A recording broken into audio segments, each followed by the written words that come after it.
Dúvida se você deve fazer psicologia ou não sabe se o curso é para você mesmo. Então vou te dar umas dicas a partir de 10 anos aí de experiência como psicólogo e talvez eu consiga te ajudar a decidir um pouquinho melhor, mais consciente, se você deve ou não fazer psicologia.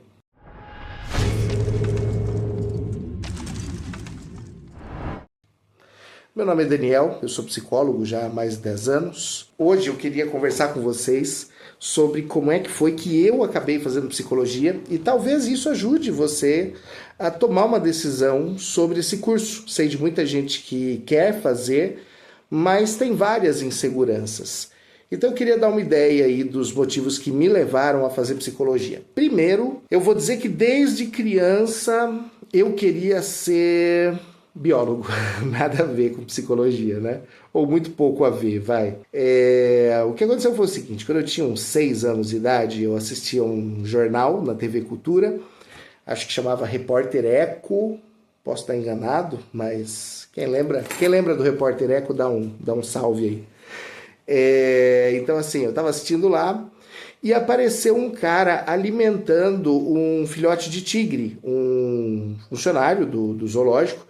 Na verdade, depois eu entendi que a mãe tinha rejeitado os filhotes e como era uma espécie que estava em risco de extinção, dentro do zoológico não se podia permitir, eles não se podiam dar ao luxo de perder aquela cria, né? Então tinha um cara dando mamadeira ali, pegou no colo o tigre dando mamadeira para ele. E eu com 6 anos de idade virei para minha mãe e falei, o que é isso? O que esse cara é? E a minha mãe falou, ele é biólogo, filho. E pronto, acendeu uma luz assim na minha cabeça. Cara, esse cara tá ganhando dinheiro pra dar mamadeira pra um tigre, velho. Tipo, eu ia fazer isso de graça, ia pagar pra fazer isso, entendeu? Dá pra fazer isso e ganhar dinheiro. Eu vou ser esse negócio aí, então. E foi, dos 6 anos até o ensino médio. Bastante tempo, né? E aí, no ensino médio, uma coisa aconteceu. Eu tive aulas de biologia. Aí desandou. Nossa, quando eu comecei a ver célula, aí o citoplasma, aí sei lá, o riboquê, as organelas, 300 mil organelas, núcleo, nucleolo, o que cada um faz, eu falei, gente, não tem como esse negócio ser mais chato. Eu não quero isso de jeito nenhum para minha vida. E agora, o que eu faço? A minha sensação foi de um começo de ansiedade quando eu pensei isso, porque eu tive certo na minha cabeça por tanto tempo que ia fazer biologia, que agora, quando quando eu tive as aulas de biologia e comecei a achar chato, fiquei com aquela sensação, justo agora, tipo, enquanto eu não precisava saber o que eu ia fazer, eu sabia. Agora que tá chegando a hora de decidir, já tô no ensino médio, eu não sei o que fazer, então me deu um senso de urgência. E eu me determinei, eu escolhi, botei na minha cabeça bem firme que eu não ia chegar na última hora sem saber o que fazer. Que eu não queria chegar... Tem muitas histórias assim, algumas dão certo, outras não, mas tem muitas histórias de gente que decide na fila do vestibular, né? Na fila do vestibular ou na fila da matrícula para a faculdade. É ali que ele marca os cursos assim que ele quer, sem muita convicção, e segue a vida. Mas eu não queria isso, né? Eu não queria nem chegar no 3º ano sem saber o que fazer. E eu decidi desistir de biologia no 1º ano do ensino médio. Então eu comecei a procurar alguma coisa para fazer. Basicamente, eu tinha alguns critérios e depois eu vou falar com vocês se esses critérios deram certo ou não, né? Mas em primeiro lugar, eu sentia que as coisas que eu via na escola não me satisfaziam pessoalmente. Eu não conseguia me ver vivendo do conhecimento do que era transmitido ali na escola. Eu não conseguia sentir prazer naquilo, de verdade, e acho que isso acontece com muita gente. Então, um dos meus critérios era, eu queria estudar uma coisa que não tem nada a ver com o que eu estudei até agora na escola, porque as coisas aqui da escola simplesmente não fazem tanto sentido assim para mim, pessoal eu falo, né? Claro que tem sentido de valor de conhecimento, essas coisas, eu trabalho em escola hoje, então eu valorizo muito o conhecimento científico, a transmissão dele através da escola, mas sentido de vida para mim naquele momento não fazia, eu queria uma coisa nova. A segunda coisa que eu coloquei na minha cabeça é que eu não queria trabalhar 44 horas por semana, batendo cartão e cumprindo cumprindo horário dentro de uma empresa. E o maior problema não é trabalhar 44 horas, porque se eu for ver o que eu trabalho hoje, somar vai dar mais do que essas 44 horas. O maior problema para mim era ficar preso em um determinado horário e nem sempre nesse horário ter alguma coisa para fazer. Então o que acontecia?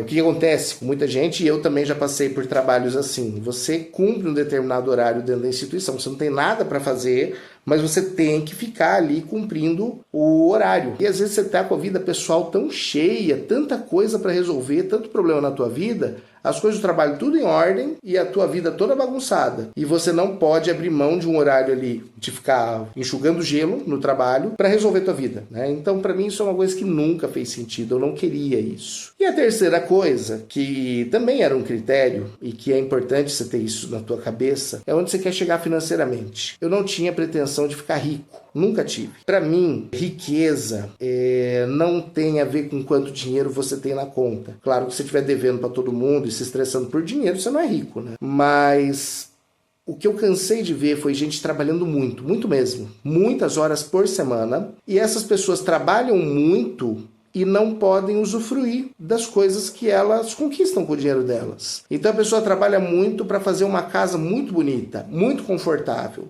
Na casa dela, ela assina todos os serviços de streaming que você imaginar, ou TV a cabo, tem gente que tem ainda, né? Essas coisas. A melhor internet, tem piscina na casa, tem uma academia na casa, tem todos os luxos. E aí eu vou ver, essa pessoa não fica em casa. Ela está sempre trabalhando, ela está sempre correndo para pagar as contas que aquele estilo de vida, ou que aquele custo de vida gerou. Então, assim, não fazia sentido na minha cabeça.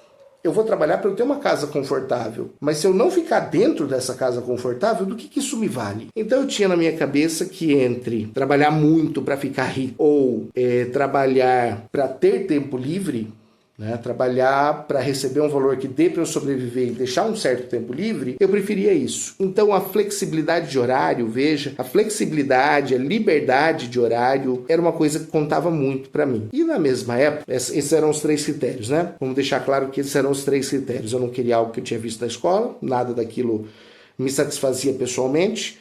Eu não queria trabalhar inutilmente, batendo cartão, cumprindo horário.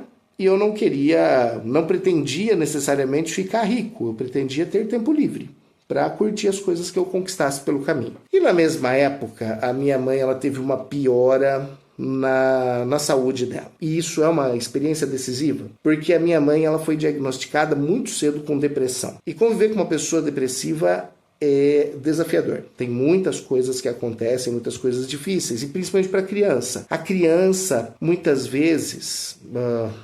E aí não sou eu falando, não, esse muitas vezes ele não é uma percepção minha, clínica, mas tem teoria para isso, né? Freud fala bastante disso. A criança ela tem um pensamento mágico. Freud não, desculpa, né? A Melanie Klein falava sobre isso. O Winnicott fala sobre o desenvolvimento infantil. Freud não deu tanta atenção a isso. Mas o ponto que nos interessa com relação a crianças é que elas têm um pensamento mágico. Elas enxergam o mundo a partir de si mesmas. Então elas acreditam que elas de alguma forma afetam, quase como onipotência, né? De alguma forma elas afetam as coisas que acontecem no mundo. É difícil para a criança entender que em determinadas situações ela não pode contribuir nem positiva nem negativamente, principalmente se essas situações acontecem perto. Eu lembro quando eu era criança, e eu sou corintiano desde muito cedo, né? Culpa do meu avô. E então, eu assistia os jogos com ele, gostava muito. E, assim, o que eu lembro que eu assistia eram as finais, assim, de campeonato. E quando seu time chega na final é porque ele tá bem, né? Então, eu nunca tinha visto o Corinthians sofrendo derrotas humilhantes, assim, porque eu assistia pouco. Morava com a minha mãe, assistia futebol mais com o meu avô. E eu lembro que uma vez eu cheguei na escola, eu não assistia mesmo futebol, né? Porque eu era muito novo e minha mãe, morava só com a minha mãe não se liga em futebol e não deixava também eu ficar até tarde para assistir futebol quando era criança. E aí eu cheguei na escola e tiraram sarro de mim, falando que eu tinha perdido acho de 5 pro Flamengo na época. Mas faz tempo, tá? Bastante tempo. Não que não perca feio hoje às vezes, né? Fazer o quê? Enfim... E eu lembro quando falaram para mim que o Corinthians tomou de 5 ou de 4, eu falei, não é possível. Não aconteceu. Tá me zoando. Não foi. Mentira. Quando eu cheguei em casa e eu vi passando no Globo Esporte e vi aquele chacoalhão que o Corinthians levou, realmente tinha levado uma goleada, eu falei, cara, o Corinthians não perde assim. Ele não perde assim porque eu nunca tinha visto ele perder assim, né? Eu só via quando jogava final, normalmente quando tá na final, porque o time tá bem, né? Finais costumam ser equilibradas mesmo quando perde. E eu falei, não é possível, não acredito que o Corinthians fez isso. O Corinthians não podia fazer isso comigo. Olha o pensamento, não podia fazer isso comigo. E aí eu cheguei a uma conclusão. E eu fiquei bravo com a minha mãe por essa conclusão. A minha conclusão foi, o Corinthians perdeu assim porque eu não estava assistindo. Porque na minha frente, esses caras não iam fazer isso. Eles não iam ter coragem de fazer isso. Pensamento de quem tinha, sei lá, 7 anos de idade na época, né? Então, assim, a criança, ela sempre acredita que ela, de alguma forma, interfere nas coisas que acontecem. Então, como criança, foi muito difícil para mim entender algumas coisas. Por exemplo, eu chegava em casa e a minha mãe estava chorando. Às vezes fazendo trabalho de casa e chorando, lavando a louça, essas coisas chorando. E eu perguntava o que aconteceu. E a resposta era nada, não aconteceu nada. Ela estava se sentindo triste por causa da depressão. Então, eu tentava explicar. Eu falava, não foi nada, é a depressão. Mas como nada? O que é depressão? Você caiu? Você se machucou? Criança, né? Pô, tá chorando, é uma dor física, deve ser, né? É difícil pra gente entender outras dores. Depressão, o que é depressão? Eu não sei o que é depressão, não entendia o que é depressão. Então eu ficava remoendo e procurando na minha cabeça o que eu podia ter feito que teria sido um peso para ela e magoado ela, né? De alguma forma. Isso é muito comum, tá? Com as crianças. Então, por exemplo, quando a gente lida com divórcios, os pais se divorciam e tem alguma criança nova aí na idade da cidade meio mágica, né? Aí vamos colocar por cima, assim, entre 4, 7, 8 anos talvez, a criança sempre tem a ideia de que de alguma forma ela atrapalhou, ou ela influenciou, e ela costuma lidar com alguma culpa, algum medo até do que será dali para frente, por causa do divórcio, como se ela tivesse tido uma participação decisiva. E como criança, eu também pensava dessa forma, né, sem perceber e sem criticar isso, né, com relação à depressão, que foi uma grande luta aí da minha mãe. Mas na época do ensino médio, acontece que, um pouco antes, acho, do meu ensino médio, finalmente alguém percebeu que minha mãe não tinha depressão. Minha mãe tinha transtorno bipolar. E isso quer dizer que a medicação que ela veio tomando não era a mais adequada para a depressão. E como não surtia todos os efeitos esperados, ela tomou grandes quantidades de medicações que não eram as mais apropriadas. E isso trouxe muitos efeitos negativos na memória, no sistema nervoso, né? Então, assim, lidar com muitos tremores, com uma perda de memória muito grande, e tornou impossível que ela exercesse a profissão dela. Ela era professora, uma professora excelente de português e inglês, ainda é muito boa, mas não tem condição, não tem memória, não tem mais como dar aula, não dá, né? Dar aula exige uma série de coisas que não só a medicação, mas em boa parte, uma boa dose aí foi causada pela medicação, ela perdeu algumas habilidades cognitivas, principalmente relacionadas à memória, de tal forma que ela não conseguia dar aula. E aí você imagina como que ela ficou. No primeiro momento, quando a pessoa se aposenta, se ela fica feliz, é um alívio, porque ela tem medo de ter que voltar a trabalhar sem ter condição de trabalhar, mas depois é uma sensação de vazio, de falta de propósito, né, muito grande.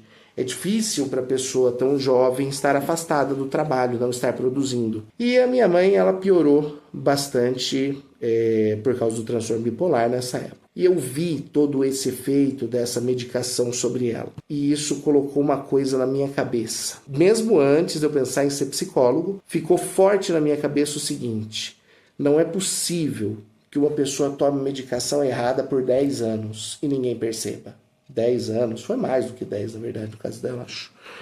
Mas assim, um diagnóstico errado que leva a um tratamento com remédios inadequados por vários anos, gente, é uma coisa que não cabia na minha cabeça e não cabe até hoje. Como pode isso? Basicamente eu pensei, tem que ter uma forma melhor da gente diagnosticar as pessoas com relação a transtornos mentais. Não é possível que se ache isso normal. E isso foi uma coisa que ficou na minha cabeça. Não é possível que não exista uma forma melhor Né? Não é possível que seja normal esperar 10 anos para acertar o diagnóstico.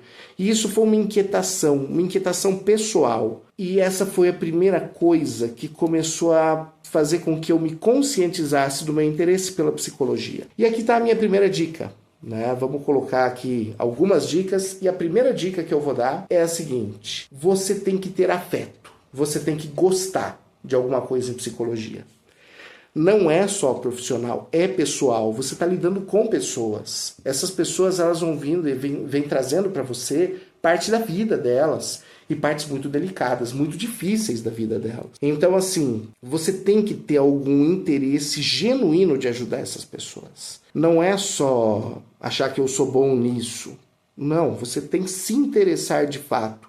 Tem que ter um afeto, uma vontade, um desejo de ajudar as pessoas. Nunca tive na minha cabeça, e isso é uma coisa importante, até porque a segunda dica vai falar sobre isso, eu nunca tive na minha cabeça a ideia de que eu poderia ajudar ou corrigir ou tratar o caso da minha mãe.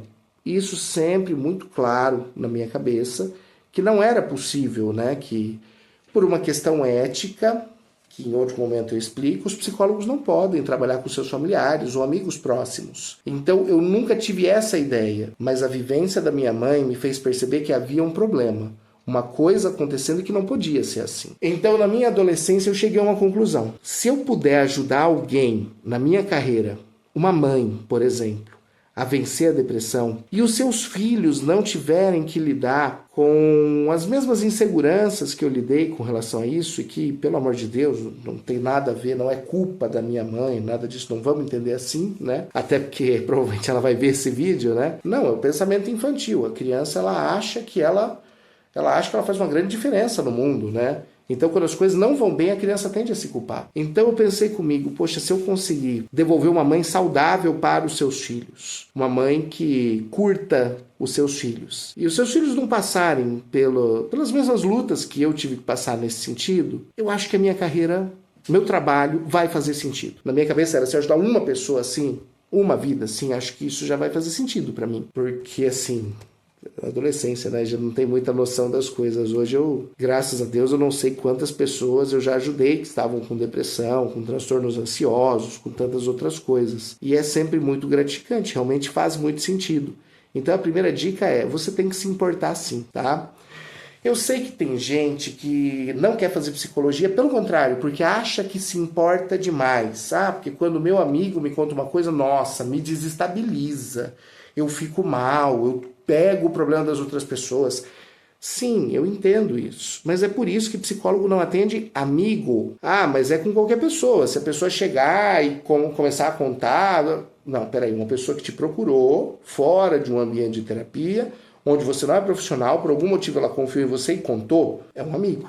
Né? Pode não ser um amigo chegado, próximo, mas é uma relação pessoal. É diferente do que a gente faz na clínica. Você tem que se importar na clínica. E assim, quando você passa a vida fazendo isso, você ouve muitos casos, muitas histórias. Desde a faculdade, você cria casca, você aprende a lidar com essas coisas. Então, se você se importa, é ponto a favor da psicologia. Não venha com eu me importo demais. Eu tive muitas andanças na vida, né? Muitas coisas que eu fiz assim, por gosto, por hobby, por prazer. Às vezes ganhei dinheiro, às vezes não. E uma das coisas que eu fiz foi trabalhar como comentarista esportivo com um amigo meu que é narrador. A gente trabalhou em alguns lugares assim, e quando você é comentarista esportivo ou narrador, sempre tem uma cobrança das pessoas achando que você torce pro time tal, então você tá puxando a sardinha pro time tal. E isso é a cabeça do torcedor. Ele acha que é impossível você assistir o futebol sem afeto. É mais ou menos a mesma coisa que acontece na psicologia. Quando eu ia comentar um jogo, ou o Christian, que é meu colega, vai narrar um jogo, nós não estamos torcendo pelos times, ainda que seja o nosso time do coração, na nossa cabeça existe uma preocupação. A preocupação é fazer um bom trabalho, comentar corretamente, falar corretamente, transmitir para as pessoas exatamente o que está acontecendo. Principalmente se for rádio, né, que era o nosso caso em boa parte do tempo, a pessoa não está vendo, você está sendo os olhos dela.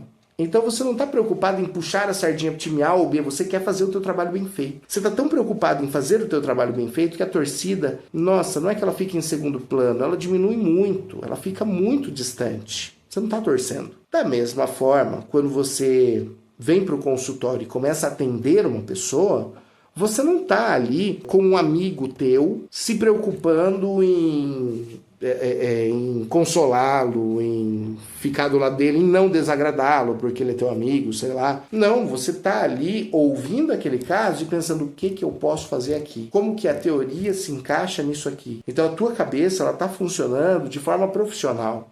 Então não se preocupe se você acha que o teu problema, entre aspas, de psicologia, é que você se importa demais.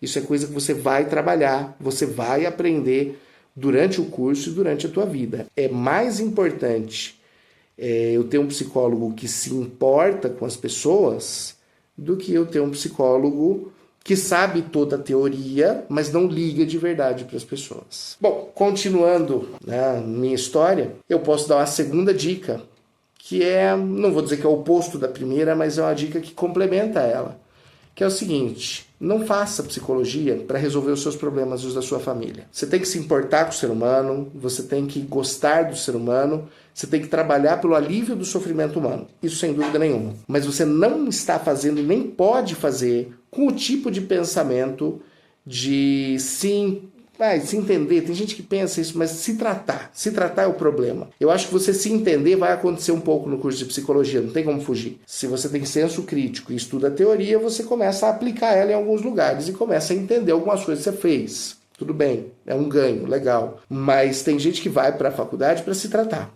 Acha que indo para lá vai superar alguma coisa, uma dificuldade, um trauma, uma experiência ruim. Gente, para isso, vamos falar bem a real, o curso de psicologia não foi feito para isso, ele foi feito para formar psicólogos e não para tratar pessoas durante o curso. E para tratar pessoas, existe uma coisa muito mais barata e potencialmente bem mais curta, porque o curso de psicologia vai demorar 5 anos, chama-se terapia. Vai fazer terapia. Se você quer resolver os seus problemas pessoais, então terapia. E bom, gente, foi isso. Eu comecei o meu curso de psicologia, então depois de 3 semestres eu larguei o curso. Desisti. E é isso aí, eu larguei. Larguei por quê? Porque eu saí lá falando, acredite se quiser, que isso não é pra mim. Eu falei isso, foi o que eu botei na cabeça. Psicologia não é pra mim. A faculdade era muito chata, cara. Eu não vou falar as instituições, né? Mas essa primeira instituição que eu comecei, eu tive vários problemas, várias dificuldades de ordem pessoal, que não são culpa da instituição, mas também com relação à forma como as coisas aconteciam naquela instituição, como as aulas aconteciam naquela instituição, como o conteúdo era abordado naquela instituição. Só que, como eu estava entrando na faculdade, e era o começo da era da internet, vamos falar assim, eu não tinha muito padrão de comparação e nem opção, como que eu vou dizer? Opção de comparação não, né? Mas muita referência, né? Para dizer se aquilo que eu estava achando chato era culpa do meu curso específico, local ali, ou se era o curso de psicologia. Não, na minha cabeça, psicologia é psicologia. Você vai em um lugar, vai em outro, é a mesma coisa, né? Claro que não é assim. E essa é a minha terceira dica. Se informe sobre características do curso que você vai fazer na instituição que você vai fazer. Procura entender as características daquela instituição. Porque em psicologia existe um negócio fantástico que nós chamamos de abordagens. A psicologia não é um conhecimento ou uma ciência coesa. Psicologia ela tem linhas de pensamento muito diferentes, que discordam em absolutamente tudo que você imaginar. Então, a forma de tratar, a forma de entender o ser humano, até a definição do que o psicólogo deve estudar, muda de acordo com a abordagem. E as universidades, elas costumam ter, as faculdades de psicologia, elas costumam ter ênfase em alguma abordagem. E tem uma ênfase que eles professam, ou seja, que eles dizem que tem, e nem sempre na prática essa ênfase se concretiza, tá? Então, na primeira faculdade em que eu estive, eu percebi uma ênfase na psicologia humanista. Eu não sabia nomear isso, não sabia o que estava acontecendo, mas havia uma ênfase muito grande na psicologia ou em abordagens humanistas. E eu sou um cara da teoria, eu gosto de teoria. E a psicologia humanista, ela basicamente critica o lugar que a teoria ocupa na psicologia em outras abordagens. Ela entende que o ser humano ele deve ser entendido a partir, vamos falar assim, de si próprio primeiro.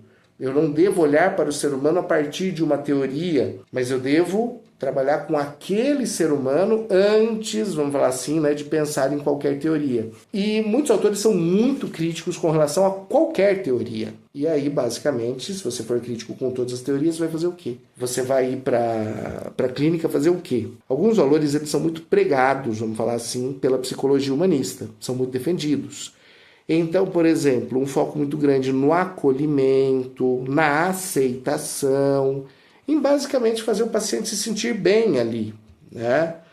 E muitas vezes em ajudar o paciente a aceitar-se como ele é. E eu não gostei muito dessas ideias, para falar a verdade. Não gostei muito da forma como elas se executam também.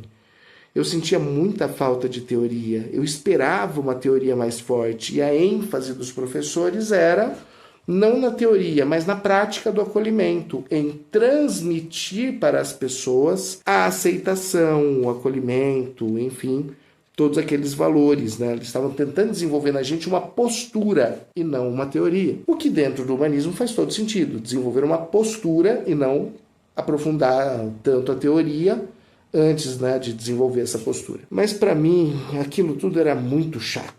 E eu saí de lá falando que ia fazer qualquer coisa menos psicologia. Então, pesquise.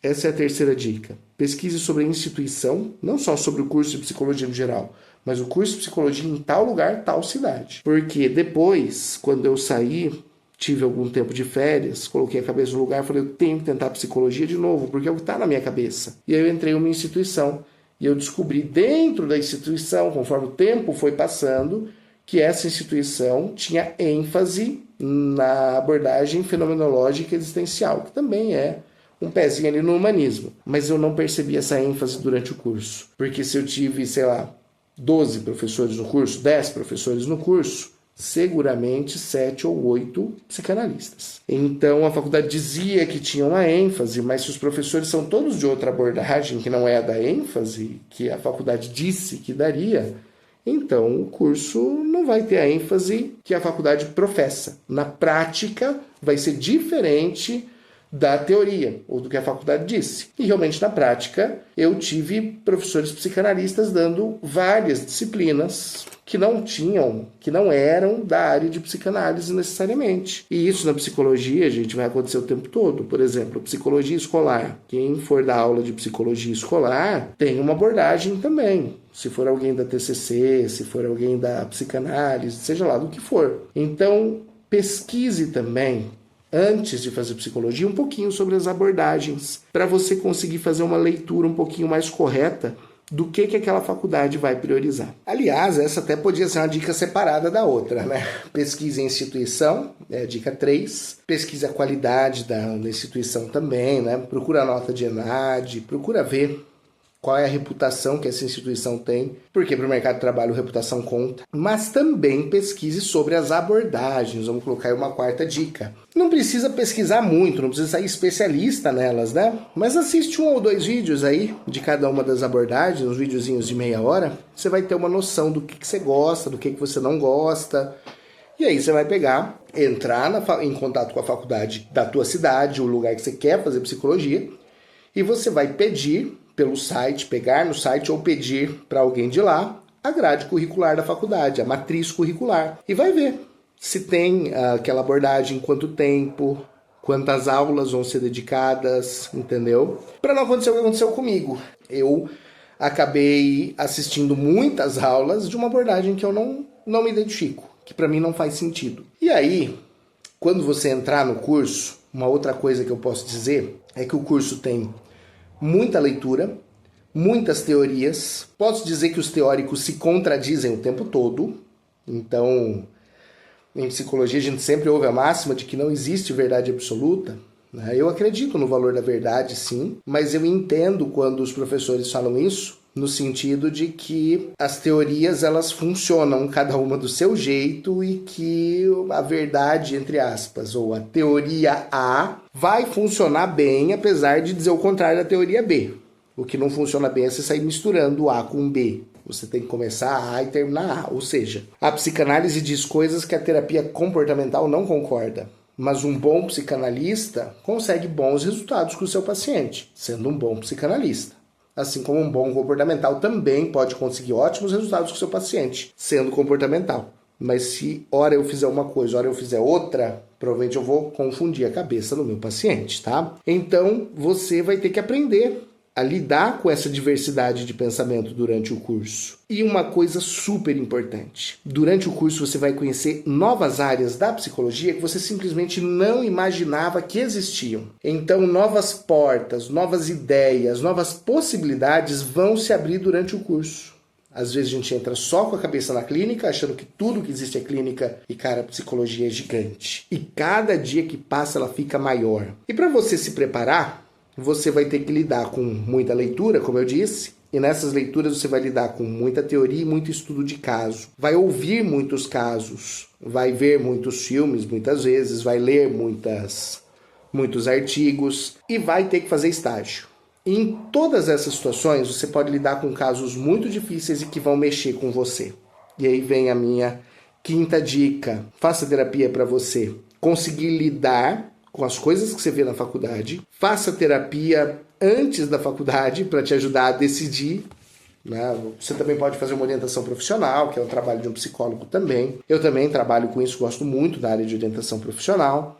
Mas assim, faça terapia. E antes de entrar na faculdade, eu sou a favor de fazer terapia para que você experimente o outro lado, que você sinta o que é o setting terapêutico, que você tenha uma relação em que você percebe o trabalho do psicólogo. Se não der para fazer isso, pelo menos arruma um amigo que é psicólogo ou o amigo do amigo, né?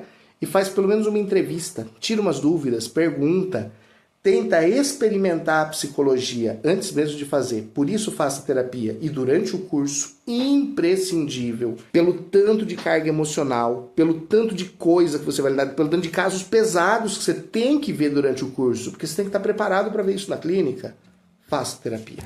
Essa é a minha quinta e última dica. Bom, gente, e agora, para dar um retorno para vocês, será que valeu a pena essa minha decisão? Se valeu a pena, eu acho que a primeira coisa para lembrar são os critérios que eu estabeleci lá atrás no ensino médio. Eu queria uma faculdade que me trouxesse coisas novas, que não tivesse nada a ver com o que eu via dentro da escola, certo? Eu também queria flexibilidade de horário. E eu também queria, não vou falar que eu queria não enriquecer, né? Mas eu queria liberdade, né? E olhando para esses critérios, eu vou te falar que eu acertei sim, tá? Tem alguns desafios, e a gente já vai falar deles, mas eu acertei nesses 3 critérios. Psicologia é muito diferente do ensino médio, de tudo que você vê no ensino médio. É um curso completamente diferente. Algumas coisas você sempre vai utilizar. Se a tua faculdade for séria, vai ter aula de estatística em algum momento. Você vai ver um pouquinho de matemática e estatística, normalmente um semestre. Mas não fique assustado, quem vai para psicologia normalmente não é muito bom em matemática. Normalmente, tem gente boa também, tá? Então a tua turma também não vai ser composta de engenheiros, são psicólogos. Então muitas vezes o professor de estatística tem que tirar um pouquinho o pé e focar no básico, tá? Não vai ser um massacre, fique tranquilo. Biologia, você vai ter que ter aulas de biologia, você vai ter que ter aulas de genética principalmente, você vai ter que ter aula de neurologia. Então, essa parte de biologia vai aparecer no curso. Química vai aparecer um pouquinho no curso, mas pouquinho, com relação a medicamentos, principalmente. Ou seja, algumas coisinhas do ensino médio específicas vão aparecer no teu curso, mas são poucas. O grosso, a maior parte, se refere a coisas novas. E isso me deixou muito feliz. Foi muito legal. Um aprendizado muito grande de fazer psicologia. Com relação à flexibilidade de horário, é verdade. Mas ao mesmo tempo em que você decide não trabalhar para os outros, para não ficar preso ao salário e ao tempo deles, né? Quando você trabalha para você, você também sabe que quanto mais você trabalha, mais você ganha. E de acordo com a necessidade, muitas vezes você trabalha muito. Então, existe flexibilidade de horário, existe liberdade em vários sentidos, ainda mais agora com os atendimentos online, está aumentando essa liberdade até geográfica do psicólogo, mas quando você trabalha para você, você não vai ser irresponsável. E por último, com relação ao mercado, que eu falei que ia falar um pouquinho, aí nós temos realmente um mercado difícil hoje. Hoje não tem coach, a gente não tem conselheiro, a gente tem terapeuta, a gente tem pastores que estão fazendo trabalho de psicólogos. E não há como impedir isso legalmente, pelo menos até o momento não foi encontrada uma forma de fazer isso. E assim, se parar pra pensar, dá pra você virar terapeuta ou coach com um curso, sei lá, de 2, 3 dias aí intensivos. Tem gente que faz isso, um fim de semana sai de lá coach. Sai de lá terapeuta. E claro que isso torna o mercado mais difícil pra gente. A gente também tem código de ética, né? A gente obedece ao código de ética e um coach não tem um código de ética necessariamente. Ele pode ser ético como pessoa, claro, e pode fazer um trabalho ético, mas não tem um conselho fiscalizando, por exemplo. Então aí na hora de fazer propaganda, só pra gente pensar em uma situação, ele acaba tendo uma certa vantagem. Ele tá livre para fazer a propaganda, para fazer promessas, né? Para dar garantias que a gente sabe que muitas vezes não existem. E o psicólogo ele acaba sendo prejudicado no mercado por causa disso. Mas eu não trocaria isso, o curso de psicologia, por algum desses outros caminhos. Simplesmente porque no curso de psicologia, como eu disse antes, muitas ideias surgem, muitas portas se abrem, a tua cabeça muda.